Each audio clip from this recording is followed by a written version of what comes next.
I built a company from zero to a mid 8-figure exit, and there are a lot of things about startups that people don't tell you. The advice you usually hear: follow your passion, build a great product, get venture capital money.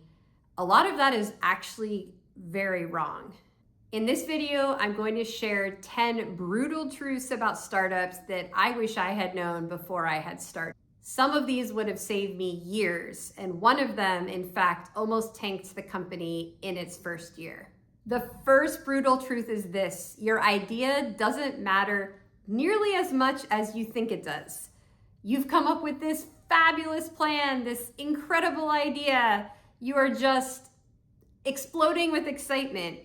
But I'm going to tell you right now, what truly matters is execution, not the idea. The business that I started was helping nurse practitioners connect with physicians to help them with their collaborative practice.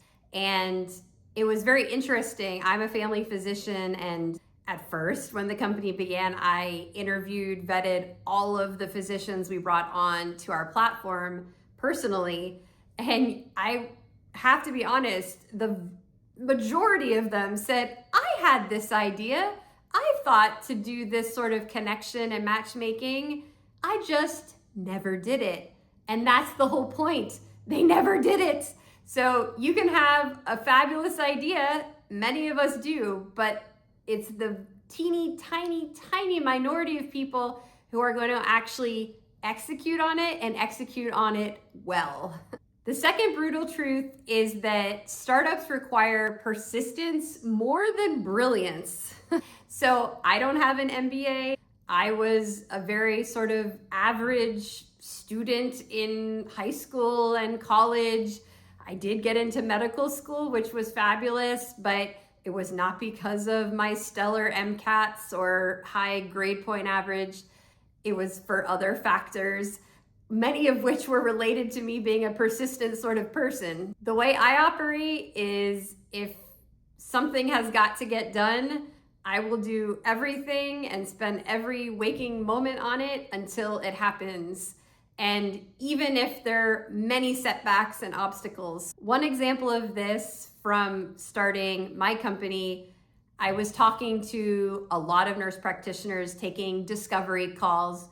What type of physician are you looking for? What type of practice do you run? What are you trying to get going for your own career? And I would spend countless hours, days, weeks, months talking to nurse practitioners and understanding their needs, what they were hoping to get out of our service, which is, side note, very, very important to know your customer inside out and upside down. But what I want to make the point of here is I talked to so many people that never signed up with us, never used our service. And I gave them a lot of my time. I gave them a lot of my advice, really tried to help people on their own entrepreneurial journey, even if it didn't help me directly. But this is my persistence. Even though I took a call, it didn't go anywhere. I took another call, didn't go anywhere. Took 100 calls, they didn't go anywhere. That was the start of the business. A lot of people may have said, this is too much, I can't continue. But if you have that drive, even when you're spending tons of time and not really moving the needle forward, you will do well in the world of startups. The third brutal truth is that many founders take too long to start charging for their service or their product. So they give a lot of freebies, a lot of free consulting, and I would just recommend, at the end of the day, what you need to see are revenue numbers. That's proof of concept. Doing lots of things for free is very good-hearted of you, but it's not going to build a sustainable business model. Brutal truth number 4, early hires matter more than you can imagine. So I literally hit the jackpot. I turned to Upwork to find the first few contractors, freelancers to help me with what I was trying to get off the ground. And I found a literal needle in a haystack. She was by my side from week 1 to year 5 and is still with the company. And This person changed everything for me, someone I could count on, someone I would trust with my life.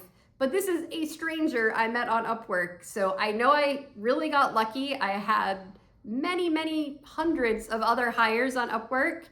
Some were great, some were awful, some were somewhere in between. But my first hire, I really looked at her profile carefully to see, does this person have the background? We're gonna get along. She has good work ethic. She has drive. She has a reason to wanna help me with this. And wow, I really got fortunate, got lucky there. And it was just the most amazing experience building this with her. And I would just say the first few people that you bring on are going to set the culture, the values of your company. They need to be very mission driven. If those things are not happening, you need to find new people to help you push out your business. Brutal truth number 5, every founder has to be a good salesperson. I can't say that strongly enough. Personally, I am an introvert. Probably many of you out there are as well, but that's not an excuse. Even introverts can be great salespeople. In fact, I think sometimes we're the best salespeople because we're good at listening, we're good at empathy, we're good at relating to who we're meeting with. So you need to hone your craft. I had several flopped businesses before this one that really skyrocketed. And in those early businesses, I learned the basics of sales. I'm a family medicine physician. We don't learn anything about sales, obviously, in medical school. It's not part of our training. So I took a course, but more than a course, I practiced and practiced and practiced and practiced. I watched YouTube videos from sales experts. I just drank it up and took it to heart and practiced. One of my earlier sort of flop things, I went door to door selling skincare items, and that's a true story. That's very hard to do. So if you want to put yourself out there, you may think, well, I can hire a sales team. No, you as founder will be the first salesperson. You should always be the best salesperson. You will eventually build a team, as I did, and lead them. But at the end of the day, you have got to get comfortable selling what you're offering to people. Brutal truth number 6, no one cares about your startup as much as you do. And sometimes that's a really hard pill to swallow. You think, wow, I built this team, we're all in it together, we're gonna just go to the moon and back. Well, it is your endeavor, the thing you started. So really, unless they're a co-founder or have half the equity, why would they care as much as you? Hopefully they have great benefits. Hopefully they get a great salary. So, I mean, there are reasons to stick around and help you, but they're just never gonna care as much. And I learned you can't expect people to give up their whole lives, their whole social life, their whole Saturday, Sunday evening. You know, you have to be realistic. And you yourself will work nights and weekends. I worked 365 days a year for 5 years till I sold my company. I was taking calls, doing emails in the delivery room for my 4th child before, practically during and after. So there are no days off, that's for sure. And no one's gonna care as much as you. And that's okay, but it's good to accept it early on and not have unrealistic expectations for your staff. The 7th brutal truth, it matters more than perfection.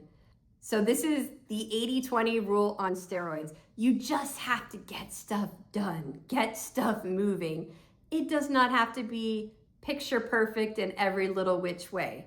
So I live and die by this personally. If I'm spending time crafting an email back to someone I just finished a sales call with, I'll spend 5-10 minutes doing the best email I can. Could I have spent 30 minutes to just make it that much more perfect? Of course, but those extra 20 minutes probably aren't gonna serve me all that well. So just get her done and you'll be happy that you're just moving this ball forward You're pushing a ball up a hill. So you have to just keep moving. The market might change. All kind of things might start changing if you take too long. So you just have to get it done. The eighth brutal truth is the first year is harder than you expect. You probably already think it's going to be pretty challenging and long hours and no vacation. Yes, all of those things will be happening. But I think the hardest part, at least for me, was just the uncertainty. Nobody likes the great unknown. Is this gonna work? Is this not gonna work? Am I gonna make money? Am I gonna lose money like I did on my Amazon FBA business I did a few years prior? I can't afford, quite literally, to make another mistake. And it creates a lot of stress and sleepless nights. So those are things to be prepared for. Obviously, if things take off, you gain momentum, the future is very bright, but you're probably not gonna know about that. Early momentum is not that common. Even my business, which did extremely well in a very short period of time, I'd say the first year was slow. So all of this just takes time to get going, even though you want it done yesterday. Brutal truth number 9, bootstrapped constraints can be an advantage. I am a huge proponent of bootstrapping your company as someone who did it myself. Obviously, there's huge benefit when you go to sell in the future. I just sold to private equity when you're the only owner. So you're not divvying up things to all kind of investors. It's much cleaner, much simpler, and obviously all the benefit comes to you personally.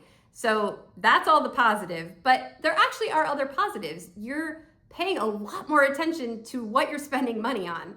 I was very frugal starting this business, making sure I negotiated on different services that I needed, on consultants. I really tried to work with people to get things so it was affordable and I wasn't stressed out too much financially. And you're gonna be looking at every credit card statement, every bank statement very, very closely. And that's a good thing.